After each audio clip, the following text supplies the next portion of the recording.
ಏನು ರೀ ಅದು ಸ್ಪೆಷಲ್? ಕಾಜು ಮಸಾಲ ನಾನ್. ಅದು ಓ ಅನ್ಬಾರ್ದು ರೀ, ನಾನು ನಾನ್ ಬಟರ್ ನಾನ್ ನಾನು ಮಾಡಿ ಸ್ಪೆಷಲ್ ಕಾಜು ಮಸಾಲ ನಾನ್ ಮಸಾಲ ಕರೆಕ್ಟ್.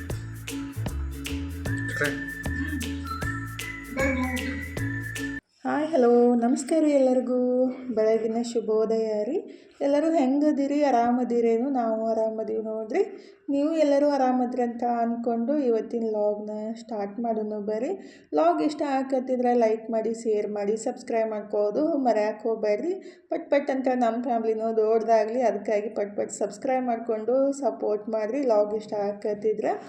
ಇದು ಶನಿವಾರ ಬೆಳಗ್ಗೆ ನೋಡ್ರಿ. ಬೆಳಗ್ಗೆ ಎದ್ದು ಎಲ್ಲ ಕೆಲಸ ಆಲ್ಮೋಸ್ಟ್ ಮುಗೀತು. ಜಳಕ ಮಾಡಿ ಬಂದು ದೇವ್ರಿಗೆ ನಮಸ್ಕಾರ ಮಾಡಿಬಿಟ್ಟು ನಾಷ್ಟಕ್ಕೆ ಏನು ಮಾಡಬೇಕಪ್ಪ ಅಂಥೇಳಿ ವಿಚಾರ ಮಾಡಾಕಂತಿದ್ದೆ ರೀ. ಅಂದರೆ ಏನು ಉಪ್ಪಿಟ್ಟು ಮಾಡಲೋ, ಅವಲಕ್ಕಿ ಮಾಡಲೋ, ಚಪಾತಿ ಮಾಡಲೋ, ಏನು ಮಾಡಲಿ ಅಂತೇಳಿ ಬೆಳಗ್ಗೆ ಎದ್ದು ಕೂಡಲೇ ಅದೇ ಟೆನ್ಷನ್ ಇರತ್ತೈತೆ ಅಲ್ರಿ. ಅಂದ್ರೆ ವಿಚಾರ ಮಾಡೋದೇ ಇರುತ್ತೆ. ಹಂಗಾಗಿ ಏನಪ್ಪ ಮಾಡೋದು ಅಂಥೇಳಿ ಫೈನಲಿ ಕಡ್ಲೆ ಹಿಟ್ಟು ಗೋಧಿ ಹಿಟ್ಟು ಹಾಕಿಬಿಟ್ಟು ತಾಲಿಪಟ್ಟಿ ಥರ ಅಂದ್ರೆ ದೋಸೆ ಅಥವಾ ತಾಲಿಪಟ್ಟಿ ಯಾವುದೋ ಒಂದು ಒಟ್ಟಿನಲ್ಲಿ ತಿನ್ನೋಕೆ ಟೇಸ್ಟ್ ಆಗಿರಬೇಕು, ಅದನ್ನೇ ರೆಡಿ ಮಾಡಾಕಂತೀನಿ ನೋಡ್ರಿ. ನಮ್ಮ ಹೆಣ್ಮಕ್ಳಿಗೆ ಬೆಳಗ್ಗೆ ಎದ್ದು ಕೂಡಲೇ ತಲೆಯಾಗ ಬರೋದಂದ್ರೆ ಇವತ್ತು ಏನು ಮಾಡ್ಕೊಡ್ಲಿ ನಾಷ್ಟಕ್ಕೆ ಅಂಥೇಳಿ ಆಲ್ಮೋಸ್ಟ್ ಎಲ್ಲ ಹೆಣ್ಮಕ್ಳಿಗೆ ಅದೇ ಥರ ಅನ್ನಿಸ್ತಿರ್ತೈತಿ. ನನಗೂ ಅಷ್ಟೇ ನೋಡ್ರಿ. ಬೆಳಗ್ಗೆ ಎದ್ದು ಕೂಡಲೇ ಇವತ್ತೇನು ಮಾಡಲಪ್ಪ ಅಂತೇಳಿ ಮತ್ತು ಕೆಲವೊಂದು ಸಲ ರಾತ್ರಿ ಮನ್ಕೊಳ್ಳೋ ಮುಂದಾಗೂ ಅನ್ನಿಸ್ತಾ ಇರ್ತೈತಿ ನಾಳೆ ನಾಷ್ಟಕ್ಕೆ ಏನು ಮಾಡಬೇಕು ಅಂತೇಳಿ. ನನಗಂತೂ ಈ ಥರ ಅನ್ಸುತ್ತೆ ನೋಡ್ರಿ. ನಿಮಗೂ ಹಿಂಗೆ ಅನ್ಸುತ್ತೇನಂತೇಳಿ ಕಮೆಂಟ್ ಮಾಡಿರಿ. ಈಗಿದ್ರೆ ನಾನು ದೋಸೆ ಅಥವಾ ತಾಲಿಪಟ್ಟಿ ಥರ ಹಾಕಿ ಕೊಡೋಣ. ಸ್ವೀಟ್ ಚಟ್ನಿ ಅಥವಾ ಮೊಸರು ಸಂಗಟ ಸಖತ್ತಾಗಿರುತ್ತೆ. ಒಂದು ಬಟ್ಲ ಕಡ್ಲೆ ಹಿಟ್ಟು, ಒಂದು ಬಟ್ಲ ಗೋಧಿ ಹಿಟ್ಟು, ಅಜ್ವೇನ, ಜೀರಿಗೆ, ಉಪ್ಪು, ಅರಿಶಿನ ಪುಡಿ, ಧನಿಯಾ ಪುಡಿ, ಹಿಂಗು ಹಾಕಿಬಿಟ್ಕಿಂದ ಈಗ ಒಂದು ಪೇಸ್ಟ್ ರೆಡಿ ಮಾಡಾಕಂತೀನಿ ನೋಡ್ರಿ. ಖಾರಕ್ಕೆ ಮೆಣಸಿನ್ಕಾಯಿ, ಕೊತ್ತಂಬರಿ, ಕರಿಬೇವು ಈ ಥರ ರೆಡಿ ಮಾಡಿ ಹಾಕಿಬಿಟ್ರೆ ಸಖತ್ತಾಗಿರುತ್ತೆ. ಫಸ್ಟಿಗೆ ಒಂದಿಷ್ಟು ಕರಿಬೇವು ಸೊಪ್ಪು, ಕೊತ್ತಂಬರಿ ಸೊಪ್ಪು, 1 ಇಂಚಷ್ಟು ಶುಂಠಿನ ಮ್ಯಾಲಿಂದೆಲ್ಲ ಸಪ್ಪೆ ತೆಗೆದ್ಬಿಟ್ಟು ಕಟ್ ಮಾಡಿ ಹಾಕಿದ್ದೀನಿ ರೀ. ಖಾರಕ್ಕೆ ಎಷ್ಟು ಬೇಕಲ್ಲ ಅಷ್ಟು ಮೆಣಸಿನ್ಕಾಯಿನ ತೊಗೊಂಡಿದ್ದು. ಇವು ಮೆಣಸಿನ್ಕಾಯಿ ಅಂತೂ ಜಾಸ್ತಿ ಖಾರನೇ ಇಲ್ಲರಿ. ಅಂದರೆ ಒಂದು 4 ಮೆಣಸಿನ್ಕಾಯಿ ಹಾಕಲಿ, 15 ಮೆಣಸಿನ್ಕಾಯಿ ಹಾಕಬೇಕು, ಅಷ್ಟು ಸಪ್ಪಗದಾವು. ಹಾಗಾಗಿ ನಾನು ಒಂದು 15 ಮೆಣಸಿನ್ಕಾಯಿನೂ ಮಿಕ್ಸರ್ ಜಾರಿಗೆ ಹಾಕಿಬಿಟ್ಟು ಪೇಸ್ಟ್ ಮಾಡಿ ತೊಗೊಂಡಿದ್ದೀನಿ ನೋಡಿರಿ. ಈ ಥರ ಪೇಸ್ಟ್ ಮಾಡಿಬಿಟ್ಟು ಹಾಕಿಬಿಟ್ಟು ಕಲಸಿ ದೋಸೆ ಥರ ಹಾಕಿ ಕೊಟ್ಟರೆ ಸಖತ್ತಾಗಿರುತ್ತೆ ರೀ. ಇಷ್ಟ ಆಗುತ್ತೆ. ಡೈಲಿ ಒಂದೇ ರೀತಿ ಚಪಾತಿ ತಿಂದು ಬೇಸರ ಆಗಿದ್ರೆ ಸ್ವಲ್ಪ ಈ ಥರ ಮಾಡಿಕೊಟ್ರೆ ಡಿಫ್ರೆಂಟಾಗಿರುತ್ತೆ. ಮತ್ತು ಕಡ್ಲೆ ಹಿಟ್ಟು ಬಳಸಿರ್ತೀವಲ್ಲ, ಹಾಗಾಗಿ ಸ್ವಲ್ಪ ಪ್ರೋಟೀನೂ ಸಿಗುತ್ತೆ. ಅದಕ್ಕಾಗಿ ಈಗ ಅದು ಹಸಿಮೆಣ್ಸಿನ್ಕಾಯಿ ಪೇಸ್ಟ್ನೂ ಹಾಕಿಬಿಟ್ಟು ಅಷ್ಟನ್ನು ಕಲಿಸ್ಬಿಟ್ಟು ದೋಸೆ ಥರನೂ ಹಾಕ್ಬೋದು. ಇಲ್ಲಾಂದ್ರೆ ಅದಕ್ಕೆ ಸ್ವಲ್ಪ ತರಕಾರಿ ಬೇಕಂದರೆ ಕ್ಯಾರೆಟು, ಉಳ್ಳಾಗಡ್ಡಿ, ಟೊಮೊಟೊನೂ ಹಾಕ್ಬೋದು, ನಮ್ಮ ಇಷ್ಟ ರೀ. ನಾನೀಗ ಉಳ್ಳಾಗಡ್ಡಿನೂ ಸ್ವಲ್ಪ ಟೇಸ್ಟ್ ಆಗುತ್ತೆ ಅಂತೇಳಿ ಕಟ್ ಮಾಡಿ ಹಾಕಿದ್ದೀನಿ ನೋಡಿರಿ. ಉಳ್ಳಾಗಡ್ಡಿನೂ ಕಟ್ ಮಾಡಿ ಹಾಕಿಬಿಟ್ಟು ಚಲೋ ಹೊತ್ನಾಗೆ ಒಂದು ರೌಂಡ್ ಮಿಕ್ಸ್ ಮಾಡಿಕೊಂಡು ಆಮೇಲೆ ಸ್ವಲ್ಪ ನೀರು ಹಾಕಿ ದೋಸೆ ಹಿಟ್ಟು ನಾವು ಹೆಂಗೆ ಕಲಿಸ್ತೀವಲ್ರಿ ಅದೇ ಹದಕ್ಕನ್ನು ಕಲಿಸ್ಕೋಬೇಕಾಗುತ್ತೆ. ಈ ಥರ ನೀಟಾಗಿ ಸ್ವಲ್ಪ ಒಟ್ಟಿಗೆ ಜಾಸ್ತಿ ನೀರು ಹಾಕಕ್ಕೆ ಹೋಗಬಾರ್ದು. ಫಸ್ಟಿಗೆ ಒಂದು ರೌಂಡ್ ಸ್ವಲ್ಪ ನೀರು ಹಾಕಿಬಿಟ್ಟು ನೀಟಾಗಿ ಈ ಥರ ಕಲಿಸ್ಕೊಂಡಾದ್ಮೇಲೆ ಮತ್ತು ಸ್ವಲ್ಪ ಜಾಸ್ತಿ ನೀರು ಹಾಕಿಬಿಟ್ಟು ಕಲಿಸ್ಕೊಂಡು ದೋಸೆ ಹಿಟ್ಟಿನ ಅದಕ್ಕೆ ರೆಡಿ ಮಾಡಿ ತೊಗೋಬೇಕಾಗುತ್ತೆ. ಆಮೇಲೆ ಕಾದ ಹಂಚ ಮೇಲೆ ಹಾಕಿ 2 ಸೈಡ ಎಣ್ಣೆ ಅಥವಾ ತುಪ್ಪ ಹಾಕಿ ಬೆನ್ಸ್ಕೊಂಡ್ಬಿಟ್ರೆ ಮಸ್ತಾಗಿರೋ ನಾಷ್ಟ ದೋಸೆ ಅಥವಾ ತಾಲಿಪಟ್ಟಿ ರೆಡಿ ಆಗುತ್ತೆ ನೋಡಿರಿ. ಟೇಸ್ಟ್ ಮಾತ್ರ ಮಸ್ತ್ ಇರುತ್ತೆ. ಈಗ ನೀಟಾಗಿ 1 ಗಂಟೆ ಇಲ್ಲಾರ್ದಂಗೆ ಕಲಿಸ್ಕೋಬೇಕಾಗುತ್ತೆ ರೀ. ಈಗ ಫೈನಲಿ ಹಿಟ್ಟನ್ನು ರೆಡಿ ಆಗೈತೆ ನೋಡಿರಿ. ಗೋಧಿ ಹಿಟ್ಟಿನ ಬದಲು ನೀವು ರಾಗಿ ಹಿಟ್ಟು ಅಥವಾ ಅಕ್ಕಿ ಹಿಟ್ಟನ್ನು ಬಳಸ್ಬೋದು ರೀ. ನಾನಿಲ್ಲಿ ಗೋಧಿ ಹಿಟ್ಟನ್ನು ಬಳಸಿದ್ದೀನಿ. ಮತ್ತು ಜೋಳದ ಹಿಟ್ಟನ್ನು ಬಳಸ್ಬಿಟ್ಟಾದರೂ ಮಾಡ್ಕೋಬೋದು, ಅದು ನಮ್ಮ ಇಷ್ಟ ರೀ. ಒಂದೊಂದು ದಿವಸ ಒಂದೊಂದು ಸ್ವಲ್ಪ ಡಿಫ್ರೆಂಟಾಗಿ ಮಾಡಿಬಿಟ್ರೆ ಎಲ್ಲರಿಗೂ ಇಷ್ಟ ಆಗುತ್ತೆ ಅಂತೇಳಿ ಏನಾದರೂ ಒಂದು ಕಿತಾಪತಿ ಕೆಲಸ ಮಾಡ್ತಾನೆ ಇರೋದು. ನಾವು ಎಲ್ಲ ಹೆಣ್ಮಕ್ಳು ಹಂಗೆ ಅಲ್ರಿ, ಏನಾದರೂ ಒಂದು ಜೋಡಿಸ್ಬಿಟ್ಟು ಸ್ವಲ್ಪ ಡಿಫ್ರೆಂಟಾಗಿ ಮಾಡಿಕೊಟ್ರೆ ಎಲ್ಲರಿಗೂ ಇಷ್ಟ ಆಗುತ್ತೆ ಅಂತೇಳಿ ಇವತ್ತೊಂದು ಡಿಫ್ರೆಂಟ್ ಹಬ್ಬನ ರೆಡಿ ಮಾಡಾಕಂತೀನಿ. ಆ್ಯಕ್ಚುಲಿ ನಾನು ಮಾಡಿದ್ದಲ್ರಿ, ಪವಿತ್ರ ಹಾಕೋರಿದ್ರಲ್ಲ ಅವ್ರ ತಂಗಿ ಮಾಡಿದ್ರಂತ. ಅವರು ಇವ್ರಿಗೆ ಹೇಳ್ಯಾರು, ಇವ್ರು ನಂಗೆ ಹೇಳಿದರು. ಹಾಗಾಗಿ ಅದನ್ನೇ ಟ್ರೈ ಮಾಡಾಕಂತೀನಿ ನೋಡಿರಿ. ಚಲೋ ಬಂದರೆ ನಿಮ್ಮ ಸಂಗಟನೂ ಶೇರ್ ಮಾಡ್ಕೊತೀನಿ. ಅಂದರೆ ಸಿಂಪಲ್ ಮೆಥಡ್ ಒಳಗೆ ಮಾಡ್ಬೋದಂತ ಹೇಳಿದ್ರೆ, ಹಾಗಾಗಿ ಅದನ್ನೇ ರೆಡಿ ಮಾಡಾಕಂತೀನಿ ರೀ. ರಾತ್ರಿನೇ ನಾನು 1-2 ಗ್ಲಾಸಷ್ಟು ಅಕ್ಕಿನ ತೊಳೆದ್ಬಿಟ್ಟು ನೀರು ಹಾಕಿ ನೆನೆಸಾಕಿಟ್ಟಿದ್ದೆ ರೀ. ಬೆಳಗ್ಗೆ ಅದನ್ನ ಒಂದು ಸಲ ಮತ್ತೆ ತೊಳೆದ್ಬಿಟ್ಟು ಈಗ ಅನ್ನಕ್ಕೆ ಇಡಾಕಂತೀನಿ ನೋಡಿರಿ. ಅನ್ನ ರೆಡಿ ಮಾಡ್ಕೋಬೇಕು. ನಾವು ಡೈಲಿ ಅನ್ನ ಯಾವ ಥರ ರೆಡಿ ಮಾಡ್ತೀವಲ್ರಿ ಅದೇ ಥರನೇ ಮಾಡ್ಬೋದು, ಇಲ್ಲ ಮಿಕ್ಕಿರೋ ಅನ್ನದಿಂದನೂ ಮಾಡ್ಬೋದು. ಹಾಗಾಗಿ ಇವತ್ತು ಹಪ್ಪಳನೂ ಟ್ರೈ ಮಾಡೋಣ ಅಂಥೇಳಿ ನಾನು ಈ ಕಡೆ ಅಕ್ಕಿನ ತೊಳೆದ್ಬಿಟ್ಟು ಅನ್ನಕ್ಕೆ ಇಡಾಕಂತಿದ್ರಿ. ಈ ಕಡೆ ಹಂಗೆ ದಾಪಾಟಿನೂ ಅಂದರೆ ದೋಸೆನೂ ಹಾಕಾಕತ್ತಿದ್ದೆ. ಅದು ಆಲ್ಮೋಸ್ಟ್ ಸ್ವಲ್ಪ ಹೊತ್ತೇ ಬಿಟ್ಟು ಈ ಕಡೆ ಇದನ್ನ ಕೆಲಸ ಮಾಡೋಟ್ಟಿಗೆ ಒಂದು ಮಾಡೋಕ್ಕೆ ಹೋಗಿ ಇನ್ನೊಂದು ಆಯ್ತು ಅಂತಾರಲ್ರಿ, ನಮ್ಮ ನೋಡಿನೇ ಹೇಳಿರ್ಬೇಕು ಅದು. ಈಗಿದ್ರೆ ಅನ್ನಕ್ಕೂ ಇಟ್ಟೆ ನೋಡಿರಿ. ಹಂಗೆ ಈ ಕಡೆ ನಾಷ್ಟಕ್ಕೂ ರೆಡಿ ಮಾಡಿ ಎಲ್ಲರಿಗೆ ಹಾಕಿ ಕೊಟ್ಬಿಡ್ತೀನಿ. ಇವತ್ತು ಸ್ವೀಟ್ ಚಟ್ನಿ ಸಂಗಟ ದೋಸೆನ ಸರ್ವ್ ಮಾಡಾಕತ್ತಿದ್ದು. ಅಂದ್ರೆ ಮೊಸರು ಅಥವಾ ಸ್ವೀಟ್ ಚಟ್ನಿ ಅಥವಾ ಶೇಂಗಾ ಹಿಂಡಿ, ಪುಟಾಣಿ ಹಿಂಡಿ, ತುಪ್ಪ ಏನಾದರೂ ಒಂದು ಸೈಡಿಗೆ ಹಚ್ಕೊಂಡ್ಬಿಟ್ಟು ತಿಂದುಬಿಟ್ರೆ ಮಸ್ತಾಗಿರುತ್ತೆ ನೋಡಿರಿ. ಇದಕ್ಕೇನು ಪಲ್ಯ ಬೇಕು ಚಟ್ನಿ ಬೇಕಂತೇನಿಲ್ಲ. ಶೇಂಗಾ ಹಿಂಡಿ ತುಪ್ಪ ಅಂತೂ ನನಗೆ ಜಾಸ್ತಿ ಇಷ್ಟ ಆಗೋತ್ರಿ. ಈಗಿದ್ರೆ ನನ್ನ ಮಗಳು ನಾನು ಮಾಡ್ತೀನಿ ಮಮ್ಮಿ ಅಂತೇಳಿ ರೆಡಿ ಮಾಡಾಕತ್ತಿದ್ಲು. ಈಗಿದ್ರೆ ನಾಷ್ಟ ಎಲ್ಲ ಮುಗಿಸ್ಬಿಟ್ಟು ಅನ್ನನೂ ರೆಡಿ ಮಾಡಿ ಇಟ್ಟಿದ್ದೆ. ಆದರೆ ಅದನ್ನೂ ತಣ್ಣಗಾಗಿದ್ದ ಅಂದರೆ 3 ವಿಷಲ್ ಆದಮೇಲೆ ಗ್ಯಾಸ್ ಬಂದ್ ಮಾಡಿಕೊಂಡು ಪೂರ್ತಿ ತಣ್ಣಗಾಗೋ ಮಟ್ಟ ಬಿಡಬೇಕ್ರಿ. ಯಾಕಂದರೆ ಅದು ನಾವು ರುಬ್ಕೋಬೇಕಾಗುತ್ತೆ. ಅದಕ್ಕಾಗಿ ತಣ್ಣಗಾಗೋ ಮಟ್ಟ ಬಿಟ್ಟು ಇದೇ ಥರ ಸಂಡ್ಗಿನೂ ಮಾಡ್ಬೋದು ನಾವು. ಉಳ್ಳಾಗಡ್ಡಿ ಸಂಡ್ಗಿ ರೀ ಸ್ವಲ್ಪ ಗಟ್ಟಿಯಾಗಿ ರುಬ್ಕೊಂಡು ಅದಕ್ಕೆ ಉಳ್ಳಾಗಡ್ಡಿ ಎಲ್ಲ ಹಾಕ್ಬಿಟ್ಟು ಸಣ್ಣ ಸಣ್ಣ ಇಷ್ಟಿಷ್ಟ ಸಂಡ್ಗಿನ ಬಿಟ್ಟರೆ ಅವನು ಸಖತ್ತಾಗಿರ್ತಾವೆ ರೀ. ಅಂದ್ರೆ ಹಪ್ಪಳನೂ ಫಸ್ಟ್ ಟೈಮ್ ನಾನು ಈ ಥರ ರೆಡಿ ಮಾಡಾಕತ್ತಿದ್ದು, ಯಾವಾಗೂ ಮಾಡೇ ಇಲ್ಲ ರೀ ಅನ್ನದ ಹಪ್ಪಳ. ಈಗಿದ್ರೆ ಅನ್ನ ತೊಗೊಂಡು ಮಿಕ್ಸರ್ ಜಾರಿಗೆ ಹಾಕಿಬಿಟ್ಟು ನೀರು ಹಾಕಿ ನೈಸಾಗಿ ರುಬ್ಕೋಬೇಕ್ರಿ. ನಾವು ದೋಸೆ ಹಿಟ್ಟು ಯಾವ ಥರ ರುಬ್ಕೊತೀವಲ್ಲ ಅದೇ ಥರನೇ ರುಬ್ಕೋಬೇಕಾಗುತ್ತೆ. ನಾನೇನು ಅನ್ನ ಮಾಡ್ಕೊಂಡಿದ್ದಿಲ್ಲ ಅದನ್ನೆಲ್ಲ ಮಿಕ್ಸರ್ ಜಾರಿಗೆ ಸ್ವಲ್ಪ ಸ್ವಲ್ಪ ಹಾಕಿ ನೀರು ಹಾಕಿ ಎಲ್ಲನೂ ರುಬ್ಬಿಬಿಟ್ಟು ತೊಗೊಂಡಿದ್ದೀನಿ ನೋಡಿರಿ ಈ ಥರ. ಈಗಿದ್ರೆ ನಮಗೆ ಇದಕ್ಕೆ ಯಾವ ಥರ ಟೇಸ್ಟ್ ಬೇಕಲ್ಲ ಅಂದರೆ ಖಾರದ ಪುಡಿ ಬೇಕು, ಇಲ್ಲಾಂದರೆ ಬರೀ ನಮಗೆ ವೈಟ್ ಬೇಕಂದ್ರೆ ಸ್ವಲ್ಪ ಜೀರಿಗೆ, ಎಳ್ಳು, ಉಪ್ಪು ಅಷ್ಟು ಹಾಕಿಬಿಟ್ಟು ರೆಡಿ ಮಾಡ್ಕೋಬೋದು ರೀ. ಬೇಕಂದರೆ ಸಣ್ಣ ಸಣ್ಣದಾಗೆ ಉಳ್ಳಾಗಡ್ಡಿನ ಹೆಚ್ಚಿಬಿಟ್ಟು ಹಾಕ್ಬಿಟ್ರೂ ಟೇಸ್ಟ್ ಆಗುತ್ತೆ.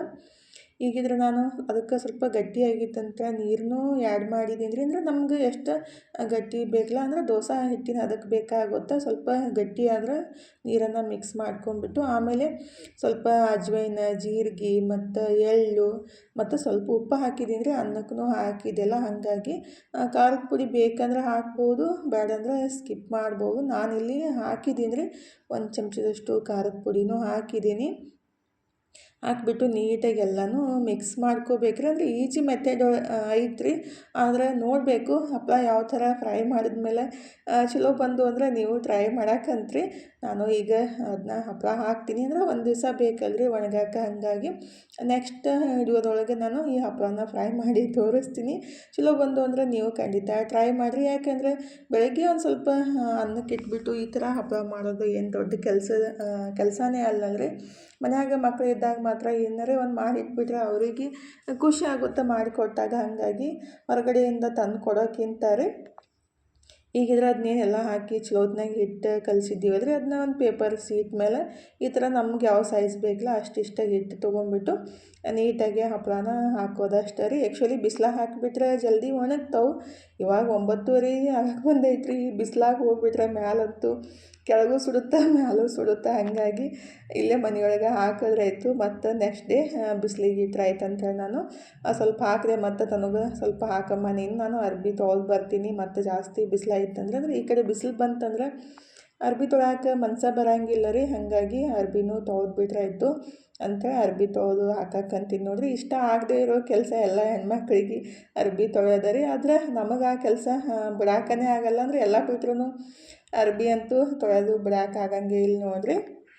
ಹಾಗಾಗಿ ತೊಳೆದ್ಬಿಟ್ರೆ ನಿವಾಂತ ಆಗುತ್ತಂತೇಳಿ ಅರ್ಬಿ ಎಲ್ಲ ತೊಳೆದು ಹಾಕಕ್ಕಂತೀನಿ. ಈಗ ಬೆಳಗ್ಗೆ ತೊಳೆದು ಹಾಕ್ಬಿಟ್ರೆ ಜಲ್ದಿ ಒಣಗ್ತಾವ್ರಿ. ಇವತ್ತು ಜಾಸ್ತಿ ಬಿಸಿಲು ಇಲ್ಲ, ಮೋಡ ಆಗೈತಿ. ಮಳೆ ಏನು ಬರೋ ಚಾನ್ಸ್ ಐತೆ. ಖರೆ ಬಂದರೆ ಇನ್ನೂ ಬೆಸ್ಟ್ ಆಗುತ್ತೆ ನೋಡಿರಿ. ತಂಪರೆ ಆಗುತ್ತೆ. ಸೆಕೆ ಅಂತೂ ಸಿಕ್ಕಾಪಟ್ಟೆ ಐತಿ. ಈಗಿದ್ರೆ ಅರ್ಬಿ ಎಲ್ಲ ತೊಳೆದು ಹಾಕಿ ಬರೋಟಿ ನನ್ನ ಮಗಳಿದ್ರೆ ಸುರ್ಕುಂಬ ರೆಡಿ ಮಾಡ್ಯಾಳ. ಅಂದ್ರೆ ಆಕಿನ ಸ್ಟೈಲ್ ಒಳಗೆ ರೀ. ಟೇಸ್ಟ್ ಮಾತ್ರ ಮಸ್ತಾಗೆ ಬಂದಿತ್ತು ನೋಡಿರಿ. ಅಂದರೆ ಇಷ್ಟಿಷ್ಟು ಕ್ವಾಂಟಿಟಿ ಒಳಗೆ ಮಾಡ್ತಾಳೆ, ಜಾಸ್ತಿ ಎಲ್ಲ ಮಾಡೋಕ್ಕಾಗಂಗಿಲ್ಲ ರೀ. ಅದ್ರಾಗ ಮನು ಆದ್ನಿ ಅಂತಾನು ಮಮ್ಮಿ ಇಷ್ಟಿಷ್ಟು ಮಾಡ್ತಾಳೆ, ಯಾರಿಗೆ ಸಾಲ್ತೈತಿ, ನೀವೇ ಮಾಡಿದ್ದು ಬರ್ರಿ ಅಂತೇಳಿ. ಅಂದರೆ ಆಕೆಗೆ ಎಷ್ಟು ಬರುತ್ತಲ್ರಿ. ಜಾಸ್ತಿ ಮಾಡಿಬಿಟ್ರೆ ಟೇಸ್ಟು ಡಿಫ್ರೆಂಟಾಗಿರುತ್ತೆ. ಹಾಗಾಗಿ ಇಷ್ಟಿಷ್ಟು ಮಾಡಿಬಿಟ್ಟು ಟೇಸ್ಟ್ ಮಾಡಿಕೊಡ್ತಾಳೆ. ಹಾಗಾಗಿ ನಾನು ಇಷ್ಟಪಟ್ಟು ತಿಂತಾ ಇರ್ತೀನಿ. ಸಖತ್ತಾಗಿ ಬಂದಿತ್ತು ನೋಡಿರಿ. ತನು ಮಾಡಿರೋ ಶುರ್ಕುಂಬ ಕುಡಿದ್ಬಿಟ್ಟು ಮಧ್ಯಾಹ್ನ ಊಟಕ್ಕೆ ಅನ್ನ ಸಾಂಬಾರು ಮಾಡಿಕೊಂಡು ಊಟನೂ ಎಲ್ಲ ಮುಗಿಸ್ಬಿಟ್ಟು ಇದೊಂದು ಕೆಲಸ 3-4 ದಿವಸ ಆಯ್ತು ರೀ ಮಾಡಬೇಕು ಅಂತ ಇದ್ದೆ. ಮಾಡೋಕ್ಕನ ಆಗಲ್ಲಾಗಿತ್ತು. ಏನಪ್ಪ ಅಂತಂದರೆ ದೇವ್ರ ಸಾಮಾನು ರೀ. ಮೊನ್ನೆ ಪೂಜೆ ಮಾಡಿದ್ದೆಲ್ಲ ಒಂದು 4-5 ದಿವಸ ಆಯಿತು ತಿಕ್ಕಬೇಕಂತ ಇದ್ದೀನಿ.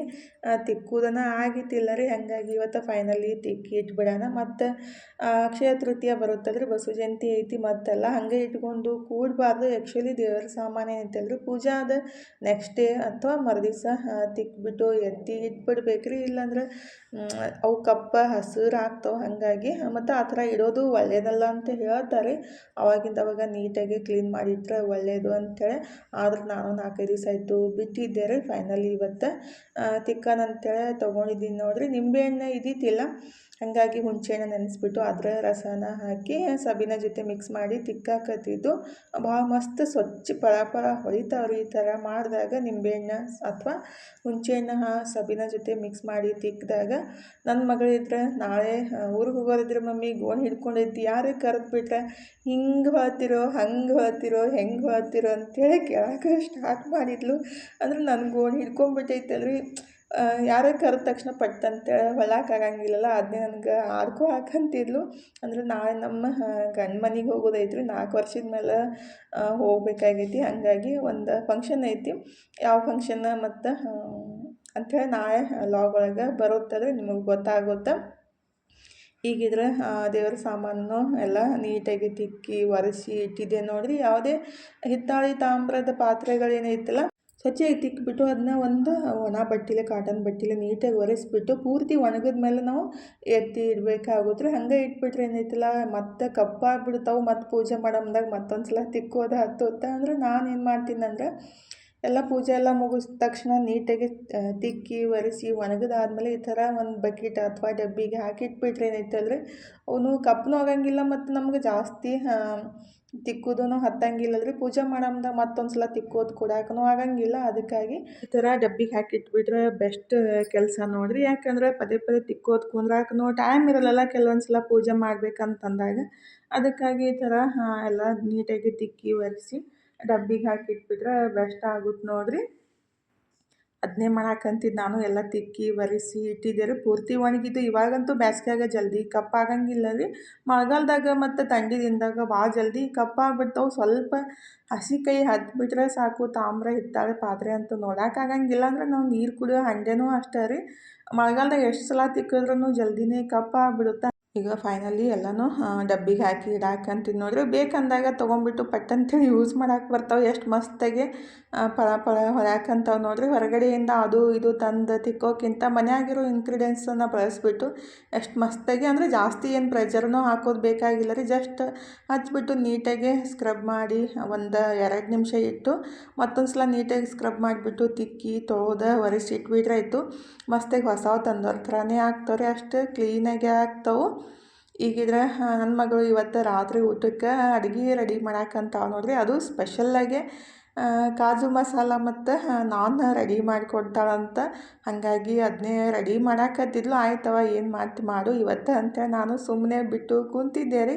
ಅಂದ್ರೆ ಅದು ಮಾಡು ಇದು ಮಾಡು ಅನ್ನೋಕ್ಕಿಂತ ಅವ್ರು ಏನು ಮಾಡ್ತಾರಲ್ಲ ಅದನ್ನೇ ನಾವು ಖುಷಿಪಟ್ಟು ಉಂಡಾಗ ಅವ್ರಿಗೆ ಖುಷಿ, ನಮಗೂ ಖುಷಿ, ಏನೋ ಒಂಥರ ಮನಸ್ಸಿಗೆ ತೃಪ್ತಿ ಅನಿಸುತ್ತಲ್ರಿ. ಹಾಗಾಗಿ ನಾನೇನು ಈ ಥರ ಮಾಡು ಆ ಥರ ಮಾಡು ಅಂತ ಏನೂ ಹೇಳಿಲ್ಲ ರೀ. ಆಕೆನೇ ಮೊಬೈಲ್ದಾಗ ನೋಡಿಬಿಟ್ಟು ಯಾವ ರೀತಿ ಮಾಡೋದಂತೇಳಿ ತಿಳ್ಕೊಂಡು ಮಾಡ್ತಾ ಇರ್ತಾಳಂದ್ರೆ ಅವರಿಗೆ ಟೈಮ್ ಪಾಸ್ ಆಗುತ್ತೆ ಮತ್ತು ಹೊಸದನ್ನು ಕಲ್ತಂಗೆ ಆಗುತ್ತಲ್ರಿ.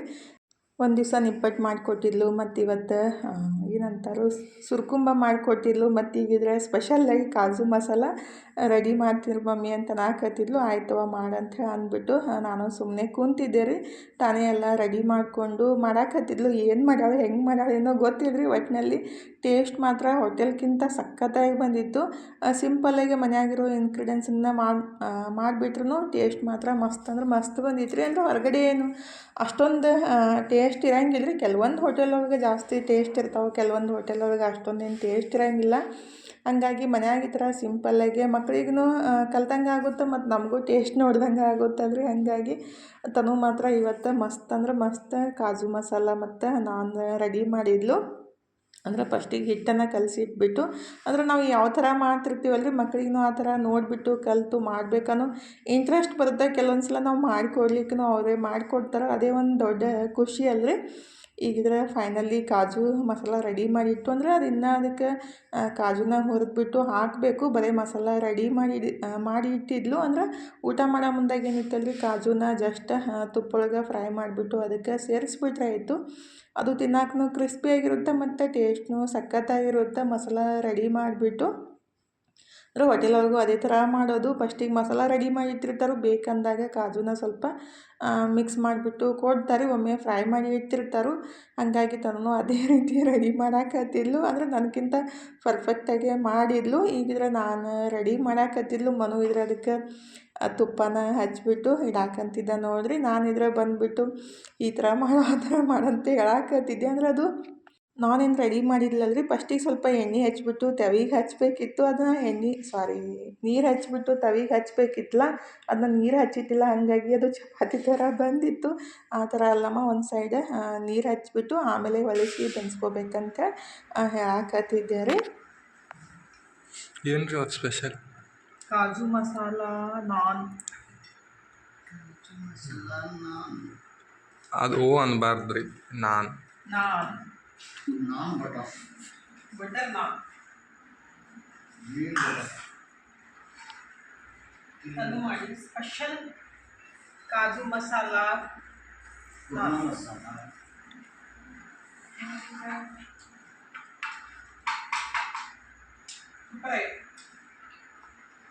ಖರೆ